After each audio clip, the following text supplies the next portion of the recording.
Lep pozdrav vsem. Zdaj, z razliko od koalicije in predsednika vlade, ki mislijo, da se lahko zdravstvena reforma oziroma zdravstveni problemi v zdravstvenem sistemu rešujejo na ulici, menimo v opoziciji oziroma v Slovenski demokratski stranki, da se zadeve rešujejo na vladi oziroma v parlamentu. In zato glede na neurejene oziroma katastrofalne razmere v zdravstvu predlagamo določena priporočila, ki jih naj sprejme Državni zbor v relaciji do vlade. In sicer, da Državni zbor Republike Slovenije pozove Vlado Republike Slovenije, da nemudoma predlaga spremembo zakona o javnem naročanju, s katerim ponovno uvede sistem referenčnih cen na področju nabave medicinskega materiala in tako cene medicinskega materiala približa cenam na evropskem trgu. Tisto pridobljena sredstva, razlika, ki sedaj odhaja v različne žepe, pa se sistemsko usmeri v odpravo plačnih nesorazmerij oziroma v odpravo čakalnih dob. Drugo priporočilo vladi, da v roku 30 dni v sodelovanju s stanovskimi in pa sindikalnimi organizacijami z področja zdravstva pripravi in predlaga nov plačni sistem v zdravstvu.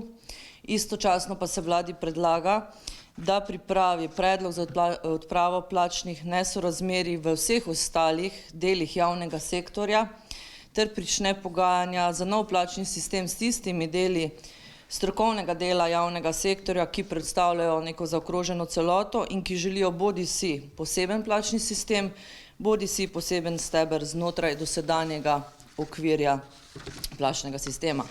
In tretje priporočilo, gre za kratkoročni ukrep, če sta bila prejšnja dva nekako dolgoročno, predlagam dolgoročna ukrepa, da Državni zbor pozove Vlado Republike Slovenije, da v sodelovanju z vsemi parlamentarnimi strankami, strokovnimi, stanovskimi in drugimi interesnimi organizacijami v zdravstvu in združenji pacientov v roku 30 dni pripravi zakon o interventnih ukrepih v zdravstvu, s katerim naj se začasno aktivira vse razpoložljive rezerve v vseh delih zdravstvenega sistema, dodatna sredstva za čimprejšnjo zagotovitev zdravstvenega varstva vsem, ki plačujejo obvezno zdravstveno zavarovanje, in pa da opredeli program za sistemsko vračanje slovenskih zdravstvenih delavcev, tako zdravnikov, medicinskih sester in ostalih, ki so zaradi neurejenih razmer v zdravstvu v preteklih letih ali pa še sedaj trenutno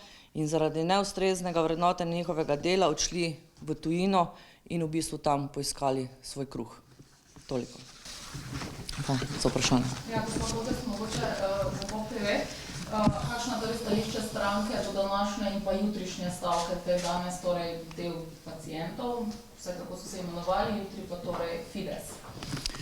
Smo reči, da smo v Sloveniji priča nekem schizofreni situaciji, ko več ne vemo, kdo proti komu stavka. Minister Danijel Bešič Loredan je star malček v zdravstvu. Rešitve pozna že od leta 2013. Ima vso podporo predsednika vlade. V parlamentu ima koalicija strank Svoboda, SD in Levica 51 glasov. In po našem mnenju se reforma torej ne sprejema na ulici, ampak v Državnem zboru. Še enkrat poudarjam, 51 glasov v Državnem zboru, so podpora premierja ministru, minister je napovedal določene spremembe in smo jih pričakovali že davno nazaj, torej že, bom rekla, pred pol leta. Lahko eno pod vprašanje, se pravičujem. Zakaj potem se ne sprejmejo te reforme, če pravite, da pač ima podporo, pozna problematiko, kje se pa potem zatakne? Verjetno je vprašanje to za ministra, ne, ampak... Politično situacijo ta trenutek v državi. Tako sem rekla, zaradi, ne bom o tem, ampak jaz bom rekla, da enostavno reforme, ki so bile napovedane, češ, da so pripravljene, jaz sem jih pričakovala veliko prej, interventni zakoni, ki so bili sprejeti v Državnem zboru, niso prinesli tistega, kar je verjetno tudi minister ali pa vlada ali celotna država pričakovala. In za takšno podporo jaz bi pričakovala torej spremembe v zdravstvu takoj zdaj tukaj, ker je podpora popolna vse posod, ne pa na ulici. Ja, v Novi Sloveniji resnično obžalujemo, da je prišlo v zdravstvu do takšnega stanja, da bi lahko že govorili o izrednih razmerah. Mi mislimo, da so ljudem kršene osnovne pravice, ustavne pravice, kajti kaj je večja pravica kot pravica do zdravja. Torej, do takšne situacije, kot se je zdaj zgodila, ne bi smelo priti. Mi smo takoj na začetku te vlade opozarjali, da mora vlada reagirati hitro. To bi lahko naredila, saj ima tako veliko večino v parlamentu.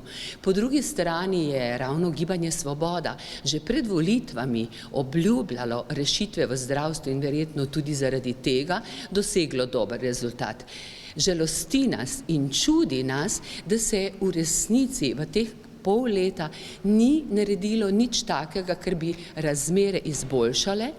Razmere so se v resnici poslabšale. Zelo nas skrbi in tudi to priložnost izkoriščam, da ministra in predsednika vlade, tako kot smo to že storili poslanke in poslanci v Državnem zboru, tudi danes pozovem, naj takoj ukrepajo.